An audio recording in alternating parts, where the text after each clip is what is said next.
The broadcast is now starting. All attendees are in listen-only mode. Well, good morning. Happy, what day are we on? Happy Thursday. I can't believe we are Thursday yet again. My name's Joanne and I'm head of marketing at AFTA. And I'm really pleased to have with me today Dario Gamba from DFK, Australia and New Zealand. Give us a wave, Dario. Fantastic. Guys, today you've joined the webinar to understand the importance of small business owners in having the right business structures in place. And we are really lucky to have Dario delivering today's content. Not only is he one of Australia's best tax accountants, and we had a joke about this, but he's also an accountant with the best humour. So I hope you'll enjoy today's webinar. He has over 25 years experience in servicing medium and large size privately owned businesses and small listed public companies across a broad range of industries. So today he's going to eject his knowledge and his humour and take us through what would otherwise be a very boring topic. No, just kidding. I'm sure it'll be really informative, enjoyable, particularly as it's tax time and we're all focused on completing our tax returns. Just a little bit of housekeeping. You're all in listen only mode, but we will take some questions at the end. So when Dario's talking, I'm going to hide my camera and make sure I jump back on the end to address any questions that you have.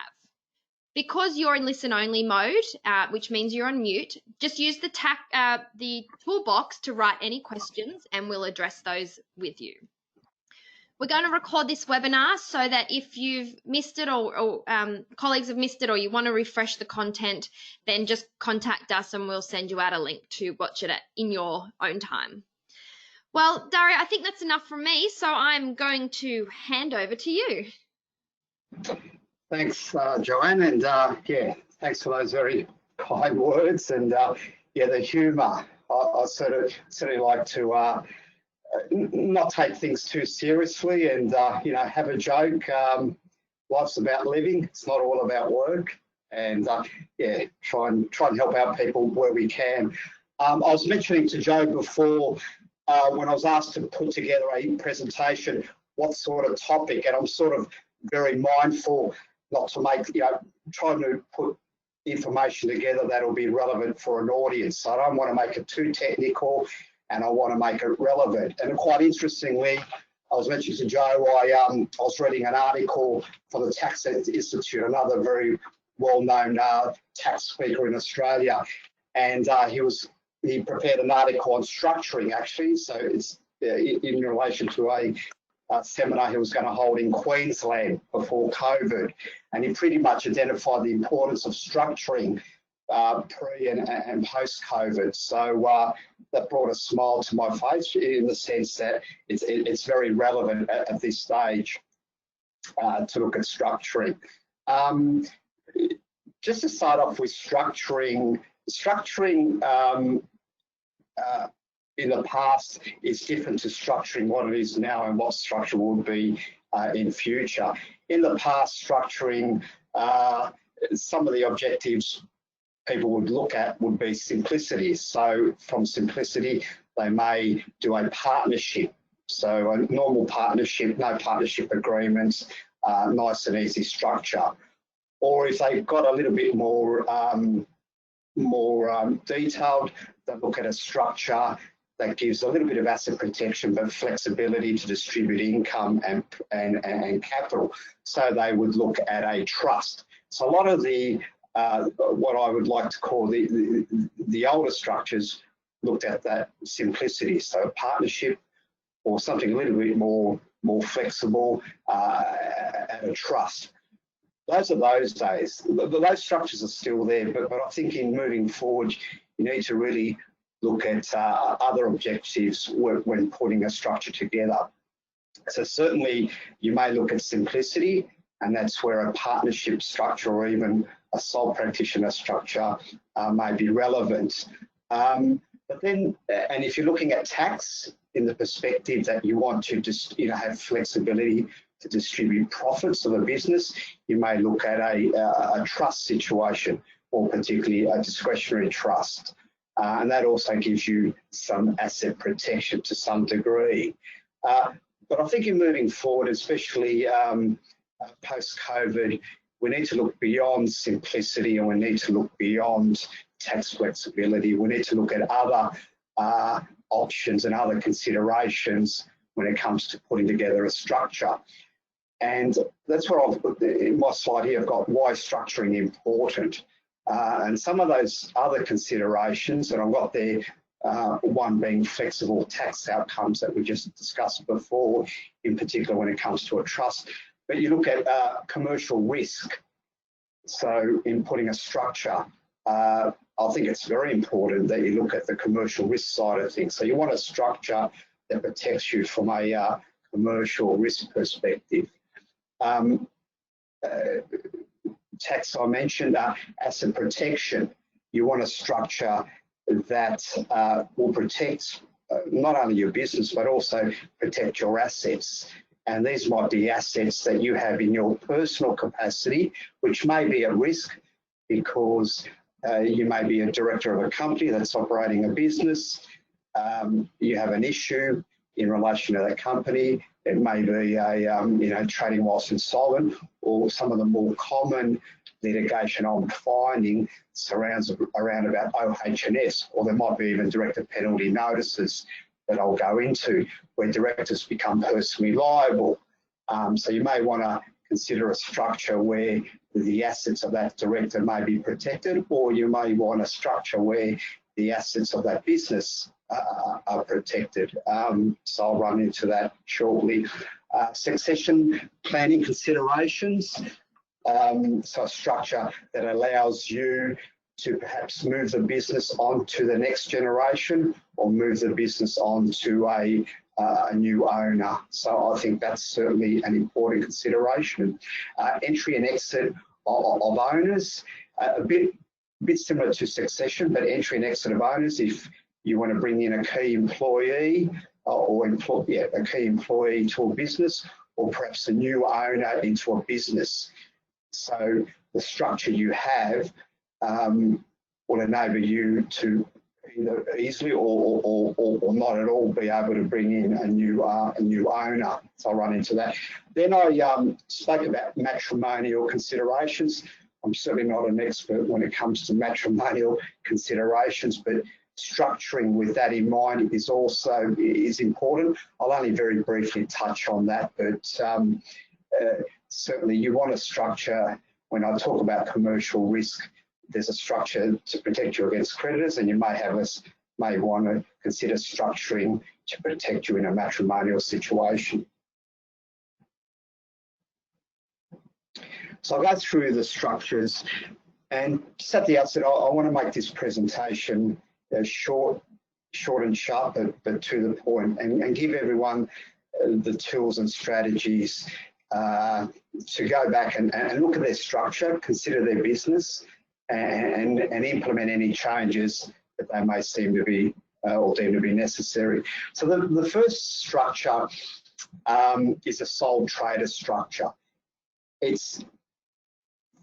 Probably from a commercial perspective, it's the least preferred, but from a simplistic perspective and a cost perspective, it will be the preferred. So basically, you're operating a business in your own name. You typically would have the ABN in your name, and you'll have GST registration also in your name, and you may also employ employees and have that registration in your name. Operational risk, there is a lot of operational risk in the sense that if something goes wrong, you as a sole trader are exposed. Okay, so that's a very big risk. And when I say you're exposed not only in relation to your business assets, but exposed to any non-business assets, primarily, or as an example, your matrimonial home. That becomes a risk if you're a sole trader. As I mentioned, there's the ease of setup and administration, and also the ease of winding it up. So there's no real legislation or tax rules you really have to follow when it comes to winding up the structure. It's tax inefficient, and I say it's tax inefficient in the sense that all the profits of the business are assessed in the sole trader's personal name and at their marginal tax rate. That said, we have a progressive marginal tax rate, works from 0% up to 18,200 and works to, including Medicare, works to 47% once your income's over the 180 mark. So sort of it is tax efficient if your profits are very low, because then you have a very low marginal rate, but it becomes very inefficient once your profits hit that 180 mark and you're being taxed at 47%.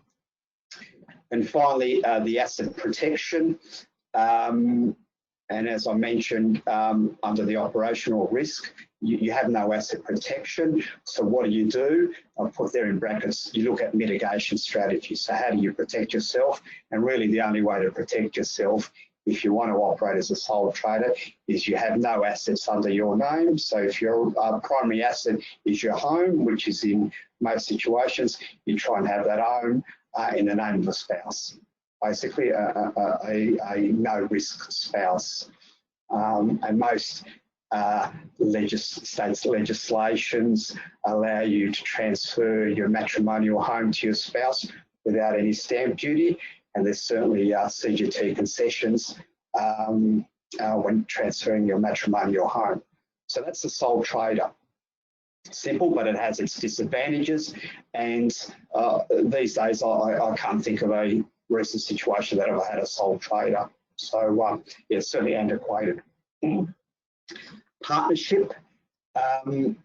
Partnership is governed by your state law. So state law partnership, again, like a sole trader, that's easy to set up, it's easy to administer, and also quite easy to wind up. The issue you have with a partnership, and it goes down to operational risk, is this joint and several liability. So basically, any debts or any wrongdoing undertaken by the partnership in the capacity of the partnership business, then it becomes a liability of the partners. And in that instance, a creditor can pursue each and every partner. So that's why you have this joint and several liability. And that's a disadvantage in having a partnership, in that if the partnership does something wrong, the party chasing the wrong that's done can pursue any partner. So they may decide to pursue one partner, not the other partner, because one partner has the financial capacity to make payment.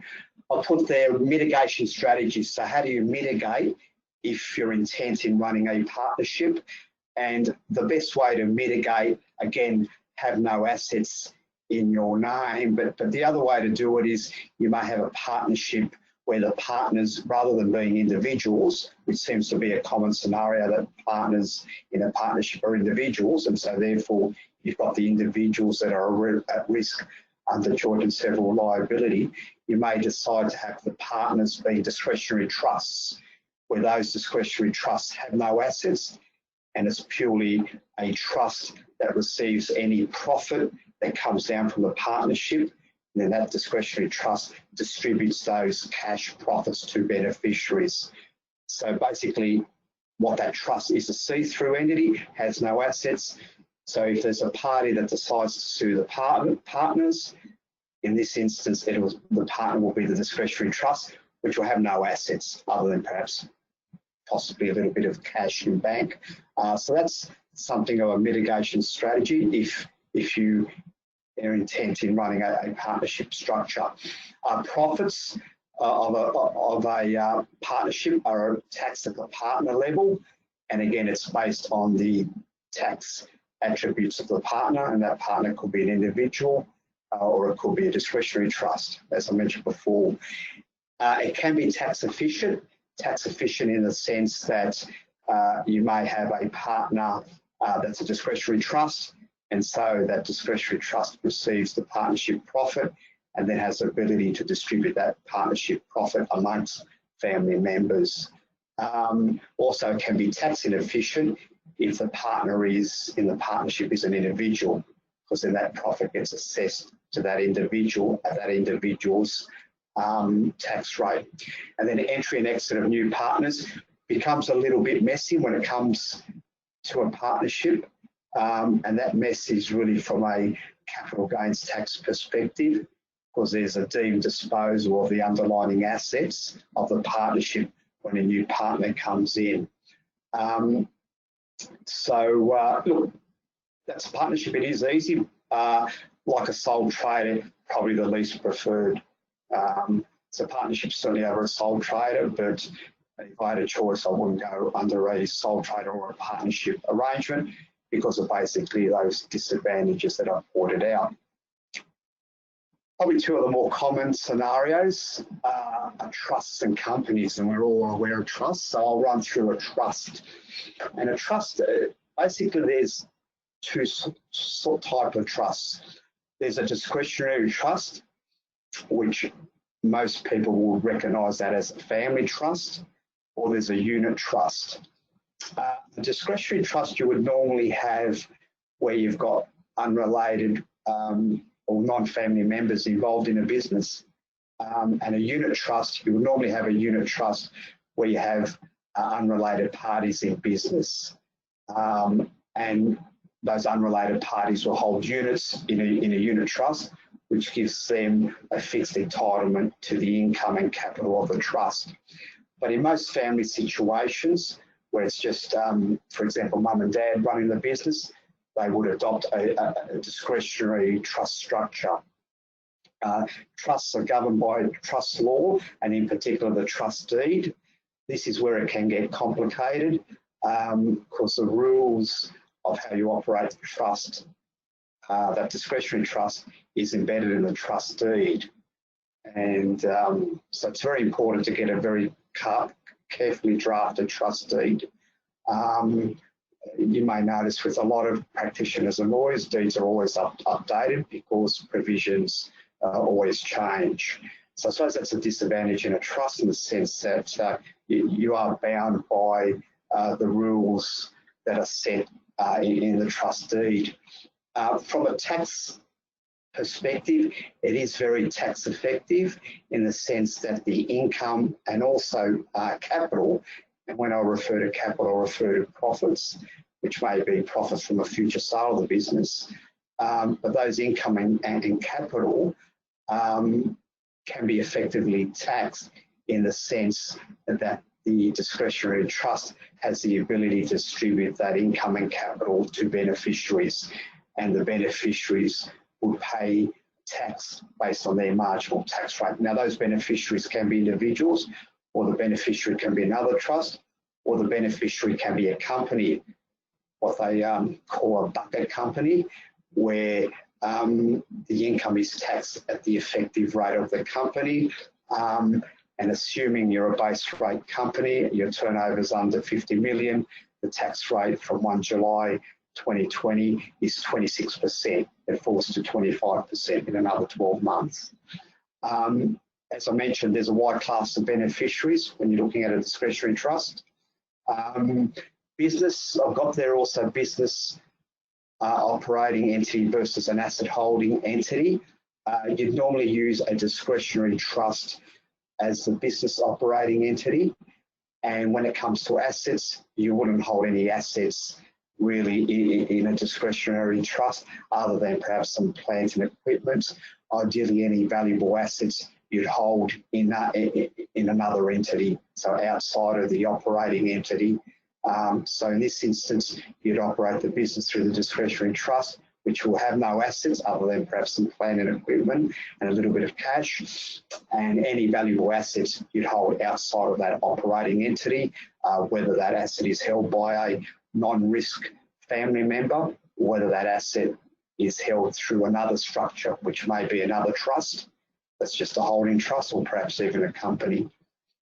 Finally, I've got there entry and exit of owners, and it has its limitations. If you've got a discretionary trust, to bring in new owners becomes very important, becomes impossible, because no one has a fixed interest in that business. It's owned by a trust that's controlled by a family group. So if you're looking to bring in partners to a business and you want to operate through a trust, then you're far better off operating through a unit trust, where it's quite easy to bring and exit owners or new owners in the sense that you can do a transfer of units or issue new units. I haven't mentioned in my slide there, but sale of the business. So if you decide to sell the business owned by the trust, so the trust sells the business, presumably or hopefully makes a capital gain, and then that capital gain has the ability to be distributed flexibly amongst beneficiaries, where you can access also various tax concessions that I'll run into shortly. So that's trusts. Company, probably the more common scenario, and I take the view that if you're running a business or operating a business, the ideal structure is a company as opposed to a trust. Certainly if the business is in its infancy, you may consider a trust, but 9 out of 10 times you'll consider a company to operate a business. These days I take the view that trusts are used for asset holding purposes. So with the company, it's governed by the corporations law, which is a federal law. You've got limited liability in a company. So basically, if you're an investor in a company, being a shareholder, then you're only at risk in relation to any unpaid capital that you put into a company. So normally a company might be a $1 company. So as shareholders, you won't have any risk at all because you basically have a corporate veil. The company is different from the shareholders. One thing you do have in a company is director liabilities and director obligations. This is where I've seen a lot of this in practice, where a creditor or a statutory authority may have a go at a director, and that may be for a number of reasons. It could be for insolvent trading, or it could be what I'm seeing a bit more common now, OH&S issues, and also from a tax office perspective, where if you've got a business that may be in distress and is behind in its GST, as you go withholding and also superannuation guarantee obligations, you need to be very careful and vigilant there, because you may be issued with a director penalty notice and therefore in relation to those liabilities, and therefore the director, as opposed to the company, becomes personally liable in relation to those statutory obligations. So that's very important to realise the director liabilities and the risk you take as a director indeed when operating a company. The advantage of a company is that the tax is capped at the 26% rate. That's from 1 July. That's assuming you're a base rate entity, and a base rate entity is any Australian company that has a annual turnover of under 50 million per annum. So the rate is 26, and to drop to 25% effective 1 July 2021. Compare that to a marginal tax rate though. We're considering an individual for the first 18,200 gets paid, has a zero tax liability. The disadvantage, I suppose, in a company is if you only have income of 18,200, there's a tax rate of 26%. But the way you'd work around that is you decide to pay a salary of say 18,000. It reduces the profit to the company. The individual gets that salary, and if that's their only income, they're taxed at zero. So that's the way you'd work around that. But in general, a company, the tax rate capped at 26%. In a company, profits that are made by the company, so the company makes a profit, pays income tax on those profits, and then those profits are distributed to shareholders, and they're distributed to shareholders via franked dividends. And the way franking works is the shareholder receives the dividend, then grosses up the dividend for the tax that was paid by the company, and the shareholder then pays tax on the grossed up amount, but then has access to a tax offset for the franking credit that gets paid as part of the dividend. One thing to be mindful of in a company is shareholder loans, and this is something that the ATO is very vigilant on, which is Division 7A. And the thing to remember with the company is any money or profits of the company, they're not your money, it's not your money, and they're not your profits. It's the money and the profits of the company. And if you want those monies and profits, the only real way to get those monies and profits out of a company to yourself is traditionally through two ways. The first way is as a salary. So the company pays you a salary, and then you pay tax on the salary that you receive. The other way is a dividend. So the company pays to the shareholder a dividend. And again, the dividend is assessed to the person that receives it. So the person that receives it pays tax on the dividend.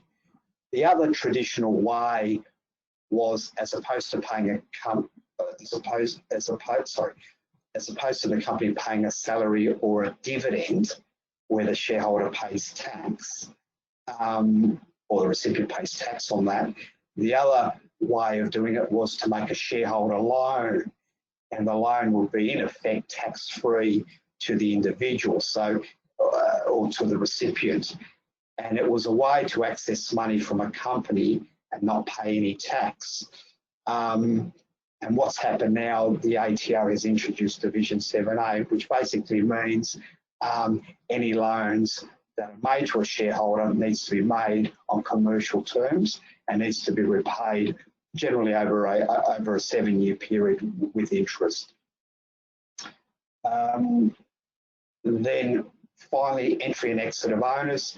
It's flexible when you have a company in the sense that you can do a fresh issue of shares if you want to bring a new owner, and that could be a special class of share as opposed to an ordinary class of share, or you may do a simple share sale between owners. So certainly entry and exit of owners is very easy when it comes to a company. Like with trusts, I hadn't mentioned about sale. If you're looking to sell, then there's two options with a company. You either sell the business that is owned by the company, and hopefully the company can access certain CGT concessions with any capital gain it makes. The other option is you can sell the shares that are owned by the company, and they can be very tax effective. So certainly when it comes to entry and exit of owners, a company like a unit trust has a lot of flexibility in allowing that.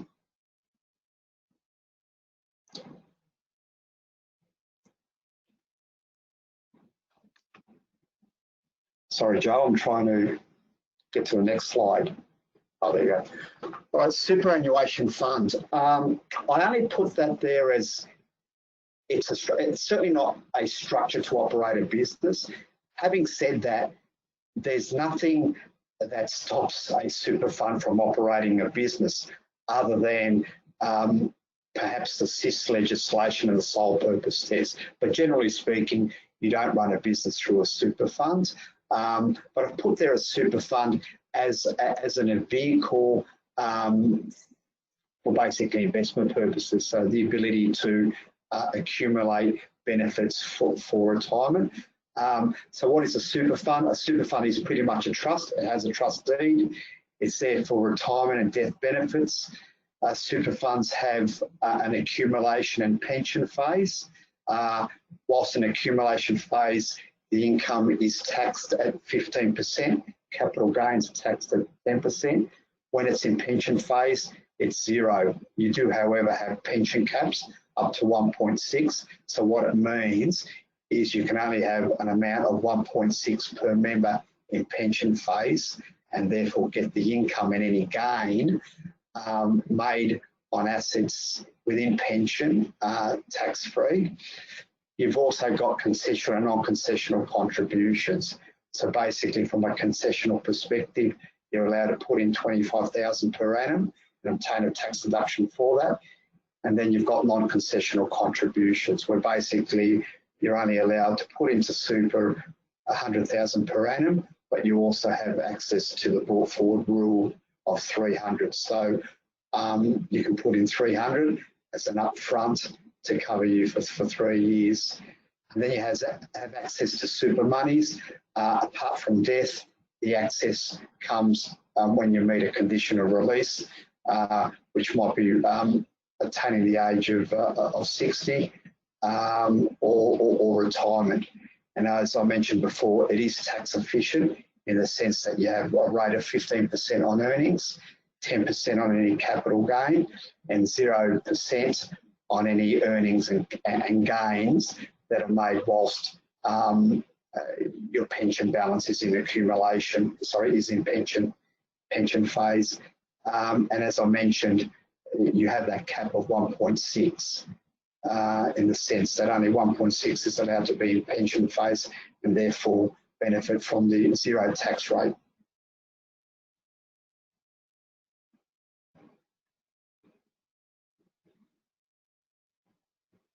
Sorry, Joe, I'm trying. Okay, so changing your structure.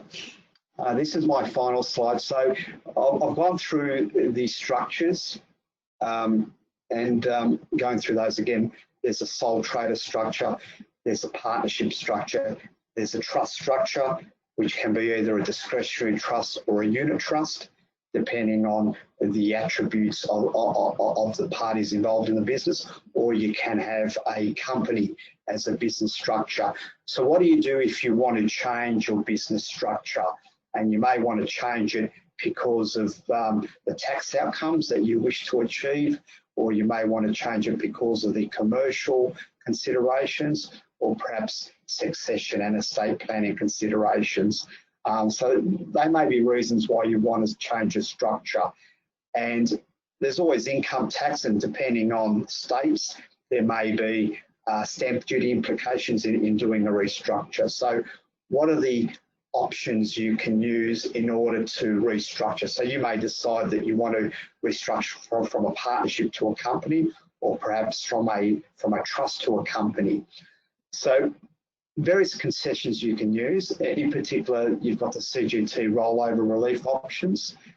The more common one is the CGT small business concessions. And that basically applies if you've got a business with a turnover under 2 million, or the net worth of yourself, including any related entities, is less than 6 million net. That excludes anything you have in superannuation and excludes your matrimonial home. So you may want to use a CGT small business concessions in order to move from one structure to the other. You also have, you have the trusted company rollover provisions. So you may be operating through a trust and you wish to operate your business in a company structure. So there is a rollover provision that allows you to move your assets from a trust to a company without any CGT. Then you've got the small business restructure rollover. These are commonly used. So if you have a business that has a turnover under 10 million, you may want to use those rollover provisions to perhaps move you from a trust to a company, or perhaps from a company to a trust, or a partnership to a trust, or a partnership to a company. So there's certainly those small business restructure rollover provisions you can use. But what I want to highlight there is there is the opportunity to restructure and use tax concessions to enable you to restructure without having a tax impost.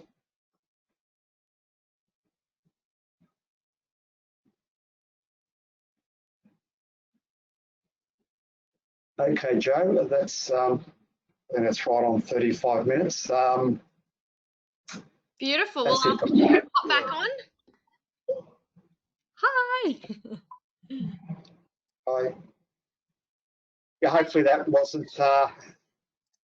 Yeah, I kept it short and hopefully relevant to those that are listening. But certainly the point I want to make is, yeah, you need to understand your business structure. I think it's important. And if you are operating, and I dare say most people are operating either through a company or a trust, I think understanding some of these rules is important, and understanding the nuances of each structure. And if you need to change, that there are options out there to change without having a hefty tax bill coming with it.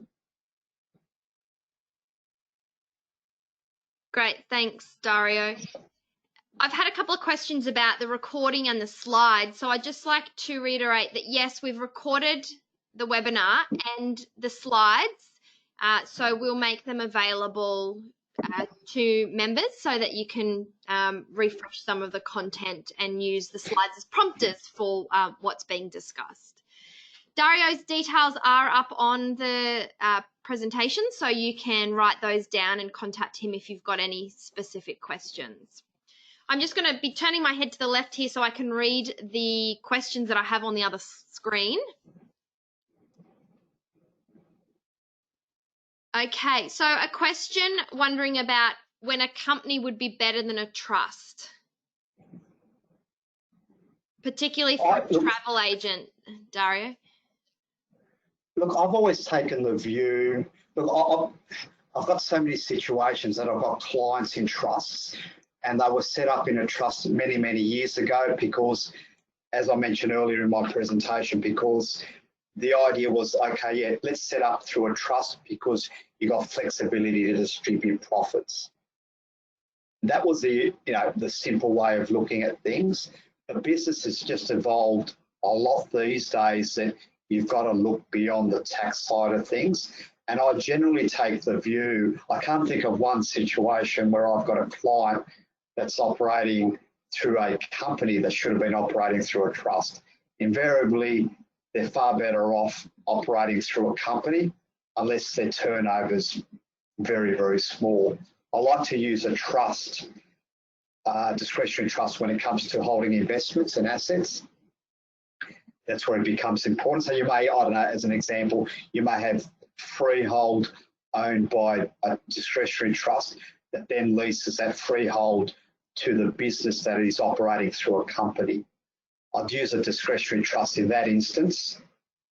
But other than that, I'd certainly 9 out of 10 times use a company, especially if you're envisaging making significant profits. The other option you can have is you may want to use a unit trust if you've got unrelated parties.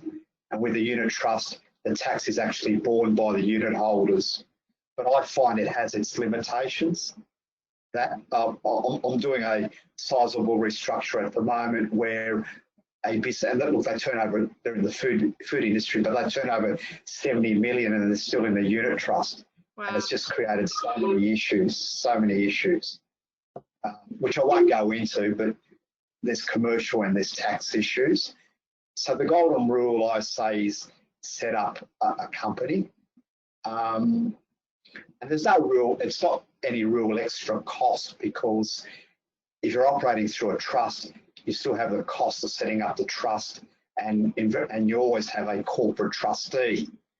So you're setting up a company anyway for the trust, so you're certainly no worse off in setting up a company and having the company run in its own right. So yeah, I'm certainly an advocate of a company as opposed to a trust, based on my 30 years of experience and what I've seen works and doesn't work. Yeah, great. So then on to that.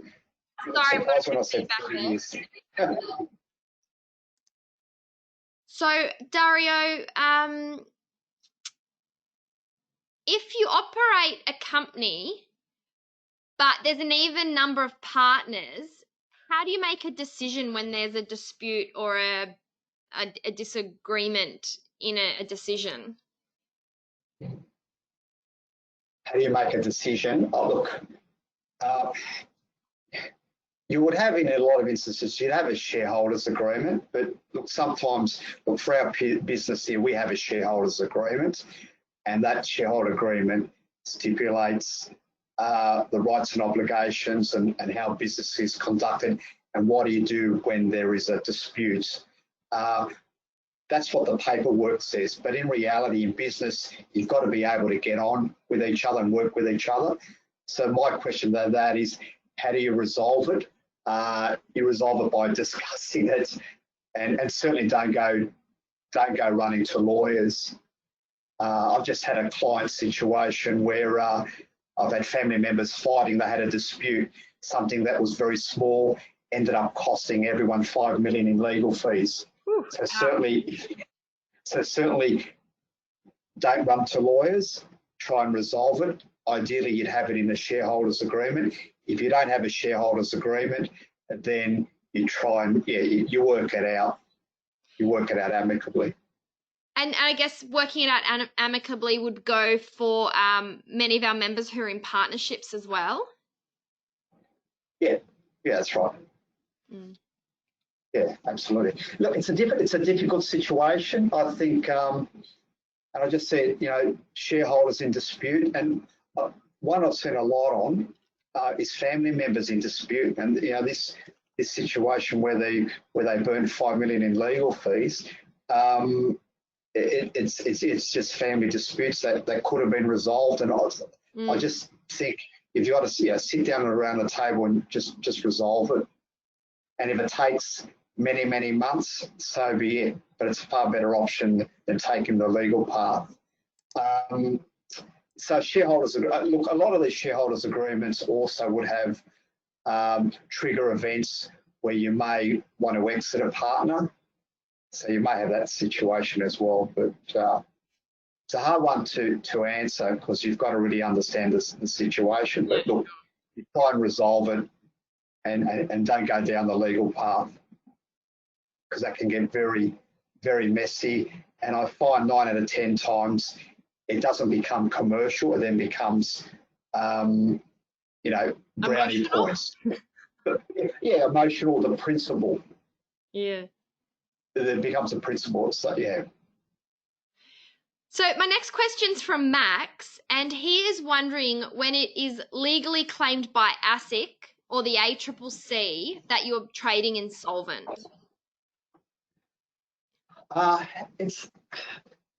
worked with a lot of insolvency practitioners, and one comment that's come back is it's very hard. Whilst there's always a threat of insolvent trading, it's very hard to nail and pin someone down for insolvent trading because there's a lot of defences you can use, and a lot of times it can run for many years.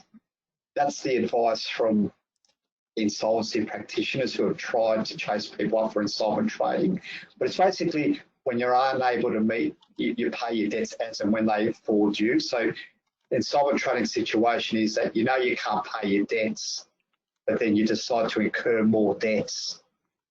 And knowing that when you incurred that debt or that expense, you weren't in a position, or possibly you weren't in a position to pay for that. That's insolvent trading.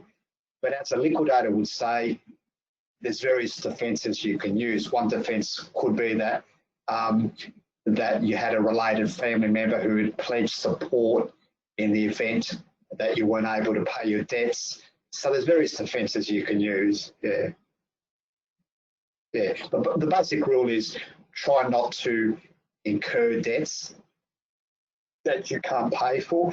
And if in doubt, I've always, from a practical perspective, if I've had a client who's got some issues, I then get an insolvency practitioner to come in, not to wind up, but certainly to sit down with the client to discuss their rights and obligations and how to move forward to resolve the issue. I think that's very important, to bring in an insolvency specialist to help.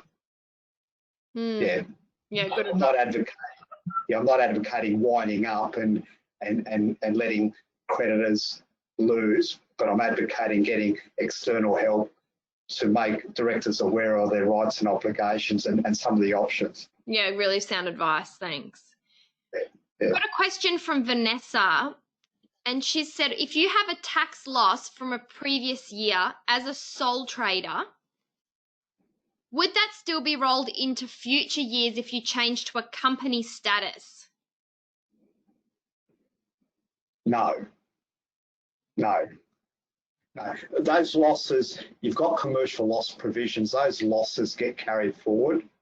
But if those losses are in an individual's name, you can't then roll it into a company. They're separate entities. Yeah. So Because the individual has setting a new entity. Correct.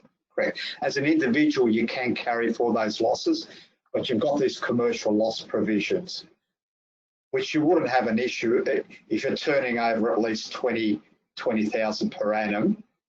you wouldn't be in breach of the commercial loss provision, so you'd be able to carry forward those losses. But no, you can't transfer those losses to a company. And Dario, what about in the situation where you're buying an existing company? Would it be best to set up a new company and ABN and just buy the name, clients and relationships? Or, in your opinion, perhaps take on the business as it is? Or is that too vague to ask without the details?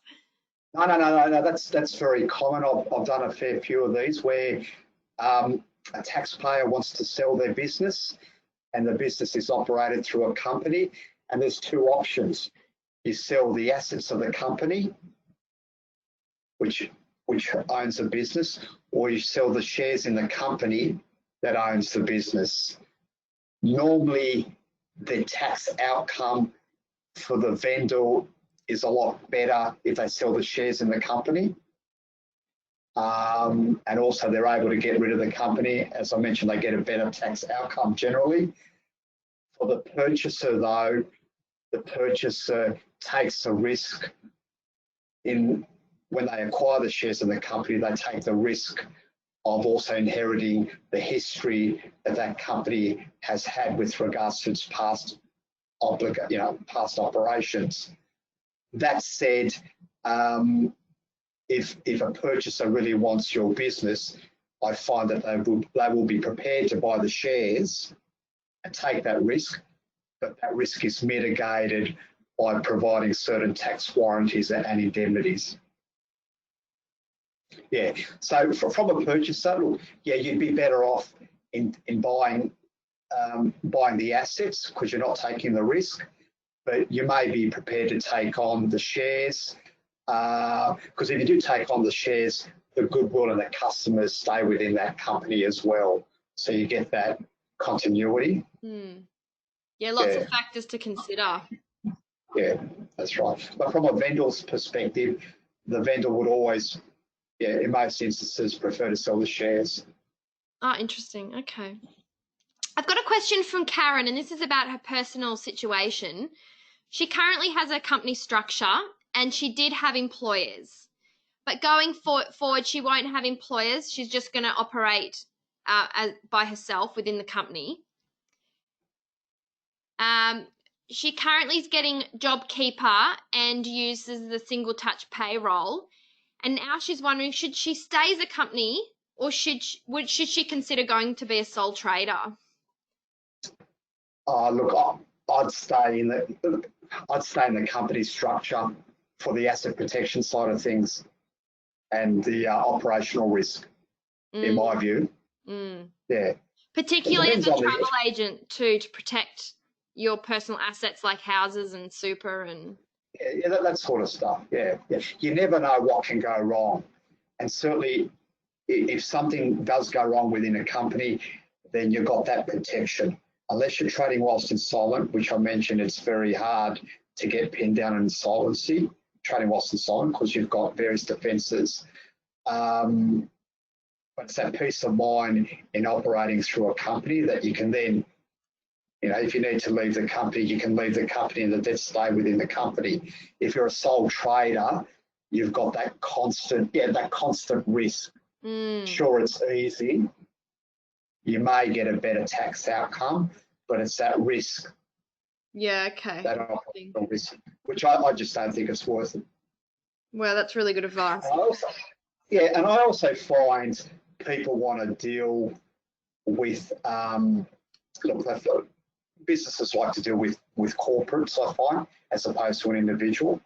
I do understand though, I've got a couple of friends who are travel agents who work from at home, and they don't have any employees, and I'm pretty sure they work in their personal capacity with an ABN. Again, they would have done that for simplicity. Helpful. Okay, so now my next question, sort of on the same path, but it's from Kylie. She's asking, when can we change business structure? And her example is so it's now the other way, from a sole trader to a company to protect personal assets. And I don't know if you can answer this on here and now. We might need to come back to you, but she's wondering if she does change structure, will it affect her ability to access possible government support during this COVID period if she changes from sole trader to company to protect assets? That's a good Government question. support. Yeah, look, I haven't done a lot of work. I haven't done a lot of work on the JobKeeper side of things. I don't know if it affects. I wouldn't think it affects your JobKeeper.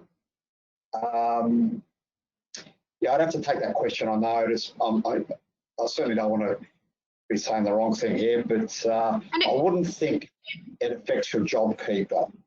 Yeah, yeah. I mean, from an individual to a company, I think that's wise from that operational risk side of things. With the government incentives, it depends what sort of government incentives. I mean, there's the cash flow boost, but you need to have employees for that. You'd still get that under a company's arrangement. It's just a JobKeeper. I'm not sure about the JobKeeper, but I wouldn't think you don't qualify. You wouldn't qualify because you've got with a JobKeeper, there's two rules that you satisfy. One's the basic rule, and the other one is the alternate rule. And I would have thought under the alternate rule, you could still access the JobKeeper payments. And that might be a question. I was just going to say that might be a question. Sorry. So before undertaking that restructure, yeah, you'd want to check that. Yeah. And I think the Centrelink or the ATO could probably answer that question, couldn't they? If you called them and say you were thinking of restructuring. I don't know if they'll answer the question. I mean, the ATO will say, look, we don't give advice. So you'd go to an accountant. Yeah. An accountant will be able to assist with the JobKeeper side of things and also the income tax side of things. The Centrelink, yeah, that's a difficult one to answer. The Centrelink. That one might have to take it offline and speak to her accountant. Yeah. So then, just on that as well, if you're a sole trader and you're looking at going in a company, is it complicated if the sole trader sits within a family trust? So in other words, the business is currently operated through a trust. It would appear so, yeah. Yes. Okay. Yeah. No, that's there's rollover relief for that. Yeah. No, there's rollover relief. So that's an easy restructure. Okay, that's great. There you go, Karen. Good question. Yeah. So basically, what happens there is under the rollover, the business is rolled over to a company, and the shares of that company are owned by the trust. So you've got a situation of the company running the business, and the shareholder is the discretionary trust. Yeah. And just going back, we do have some advice on that previous JobKeeper question. If you change entities, the new entity won't be entitled to JobKeeper as it wasn't active on 1 January 2020. And I know JobKeeper's finishing in September and maybe a new iteration's coming out. So you maybe need to talk to accountant. If you change now, could you be entitled to whatever comes out in the future? So it's a tricky time. Yeah, I know there's the transitional rules. So with the JobKeeper, there's the alternate rules. I'm not sure whether you might be able to get it through the alternate rules. Okay. Yeah, possibly. And then, Dario, what's your opinion on a sole trader who has investments? Do you recommend that they go into a trust or a company? Obviously not knowing their financial situation, what the investments are, but generally sole trader who has assets and wants to protect them, better to move to a company or a possible trust? Well, the business, if you want to protect your assets, it becomes expensive to transfer those assets, I would think. So your better option will be to ensure your business is operated outside of your personal name. So whether it's through a trust or a company. Okay. Yeah, great advice. It becomes too expensive to transfer the assets. There's the capital gains and the stamp duty side of things there. Now I have a question on superannuation. And Jackie's asking when a super fund changes from an accumulative to a pension phase. Do you know that? Yeah, broadly, yes. You know everything. I'm impressed. No, I wouldn't say that.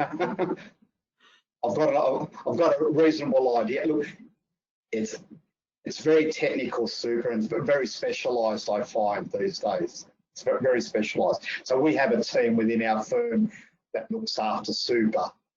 But certainly I'll be able to run through that. So what's the question? Like, when is the ideal time? Or well, it's saying when does a super fund change from accumulative to pension phase?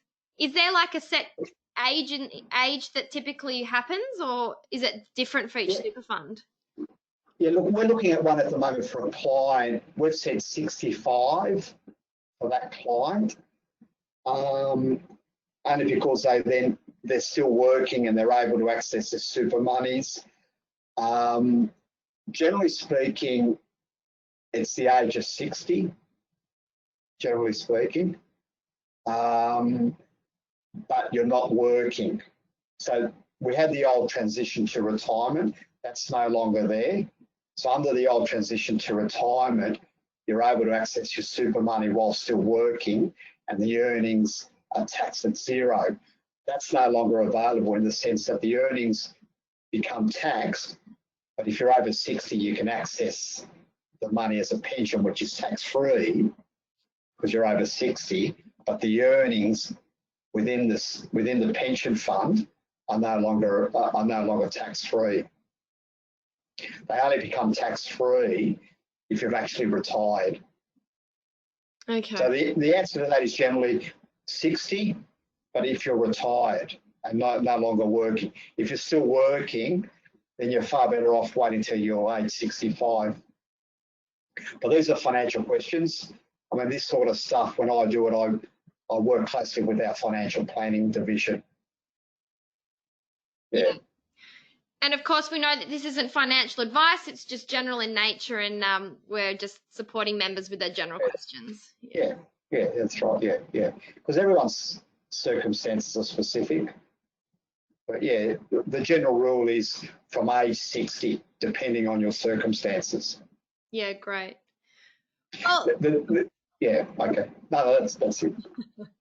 Yeah. So I was going to say it's 12:01 and we're out of time, and we've actually gone through all the questions that we had. A couple of them are going to email me offline, and I'll flick those through to you, Dario. You might want to be able to see if you can help with them. So I just wanted to thank you again for your time and your expertise and giving us a flavour of structures and ideas that our members should start considering, that different structures for best for their scenarios. And with no humour, I didn't crack any jokes or. But you have a very relaxed and enjoyable listening style, so thank you. Oh, not just a pretty face. Well, look, we really get feedback.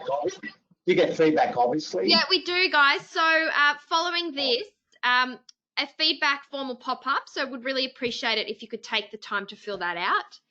Or if you don't, an email will come in your inbox tomorrow if you could complete that. Dario did this out of the generosity of his heart. He did it for free for our AFTA members, and he is a member of our accounting partners, DFK, Australia and New Zealand.